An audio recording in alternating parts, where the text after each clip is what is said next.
So let's roll this clip. And she did it in a press conference. It wasn't like behind closed doors. She did it right to the faces of the media who write those stories that you're a crazy conspiracy theorist if you don't trust the World Economic Forum.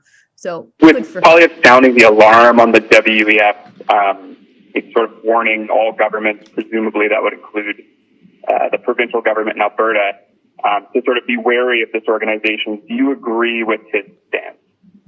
Well, I can tell you not a single Albertan comes up to me and asks me when I'm flying off to Davos to meet behind closed doors with a bunch of billionaires who brag about how much control they have over governments. Not a single Albertan has asked me about that. And Sheila, I believe her. Darn straight. The only people who care if you're going to Davos are the people who don't want you to go to Davos. So people like me and the mainstream media who think you're crazy if you don't go.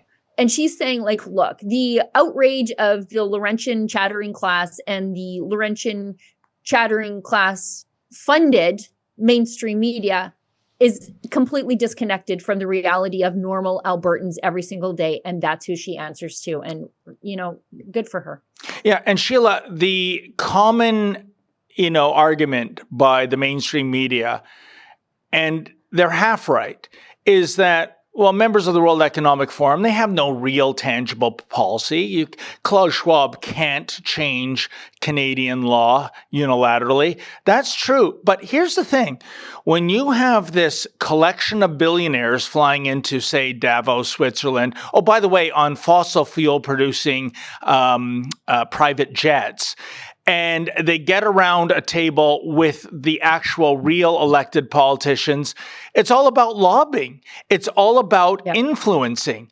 It is getting to the decision makers to say things like, yeah, you know what, for the little people, no more fossil fuel airplanes anymore. Our private jets will be excluded. For the little people, all this cattle you're raising, all this burping and flatulence, it's very bad for the climate, You mean all this high quality protein that's essential for the health of your body, but also the health of your brain, to think your way out of these bad ideas. If the Liberals keep proposing for you, you can't have that. So they're using the climate scare to make sure that you're weak and mindless. Yeah. That's the war on protein. And I see super producer must be reading my mind. Look at this. Irish farmers are being pressured to cull up to 200,000 cows to meet climate goals. Do you think the little tiny nation of Ireland is somehow responsible because of their cattle management? I'm shocked to find out they have that many cows there. By the way, usually you keep the steers for beef. The cows are usually for dairy and steer production.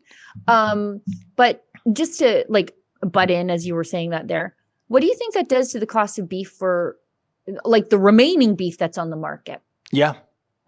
It drives it up for poor people. They cannot even afford hamburger now when you've taken 200,000, let's call them cattle, off the market. Yep. That means that the steaks are only attainable for the people who can afford them, and those are the rich Davos elite, and you get to eat the bugs or peanut butter. And you know what? That's the thing, Sheila.